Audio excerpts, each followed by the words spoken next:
Assalamualaikum warahmatullahi wabarakatuh. Perkenalkan, nama saya Nurul Isfa dengan NIM A321222063.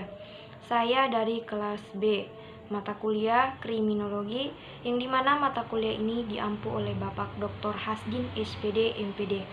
Baiklah, di sini saya akan membacakan hasil resume saya pada pertemuan keempat, yang dimana materinya itu tentang hubungan pengangguran dengan kejahatan.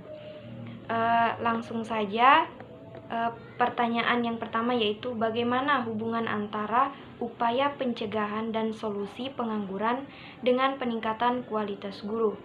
Nah, hubungan antara upaya pencegahan dan solusi pengangguran dengan peningkatan kualitas guru, upaya pencegahan dan solusi pengangguran sangat berkaitan dengan peningkatan kualitas guru.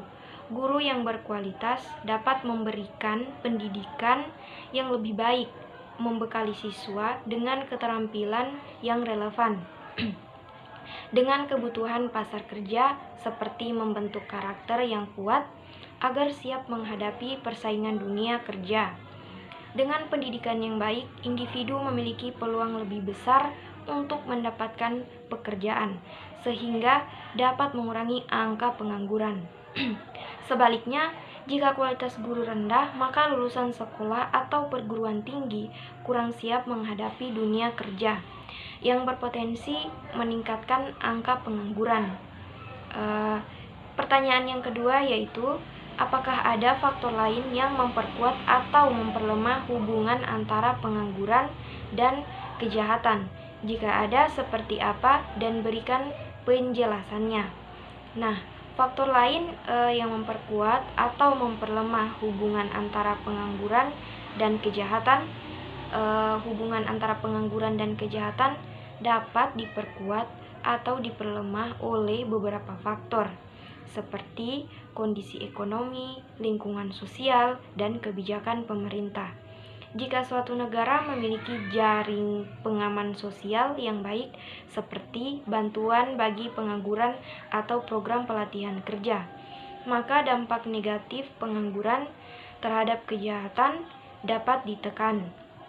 Sebaliknya, jika pengangguran tinggi terjadi di lingkungan dengan ketimpangan sosial yang besar dan minimnya kesempatan kerja, maka tingkat kejahatan cenderung meningkat karena banyak individu merasa putus asa dan mencari cara instan untuk bertahan hidup.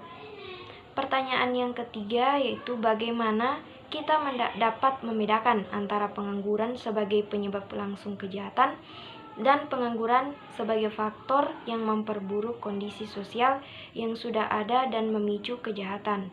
Nah, membedakan pengangguran sebagai penyebab langsung kejahatan dan sebagai faktor yang memperburuk kondisi sosial.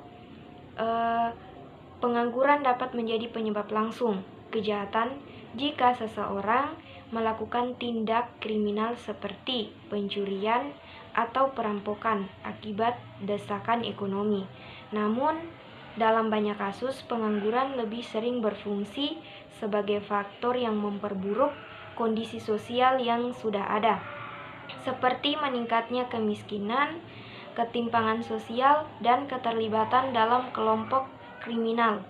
Dengan kata lain, pengangguran mungkin tidak secara langsung menyebabkan seseorang melakukan kejahatan, tetapi dapat meningkatkan risiko munculnya perilaku kriminal, terutama jika dikombinasikan dengan faktor lain seperti lingkungan yang penuh kekerasan atau lemahnya penegakan hukum. Baik, pertanyaan yang keempat yaitu apakah ada jenis kejahatan tertentu yang dikaitkan dengan pengangguran?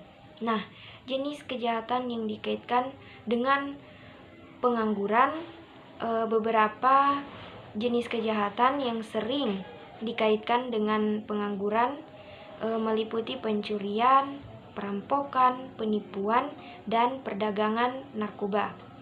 Kejahatan-kejahatan ini umumnya dilakukan oleh individu yang mengalami kesulitan ekonomi dan mencari cara cepat untuk mendapatkan uang. Selain itu, tingkat pengangguran yang tinggi juga dapat menyebabkan meningkatnya kejahatan sosial seperti vandalisme dan kekerasan dalam rumah tangga, karena tekanan ekonomi dapat memicu stres dan konflik dalam kehidupan sehari-hari. Baiklah, pertanyaan yang terakhir yaitu bagaimana penanganan untuk seseorang yang selalu melakukan kesalahan atau yang bisa disebut dengan kesalahan di sini yaitu mencuri. Nah, penanganan untuk seseorang yang selalu melakukan kesalahan seperti mencuri, penanganan terhadap seseorang yang terus-menerus mencuri harus dilakukan secara komprehensif, baik dari segi hukum, psikologis maupun sosial. Secara hukum, mereka perlu mendapatkan konsekuensi yang sesuai dengan tindakannya.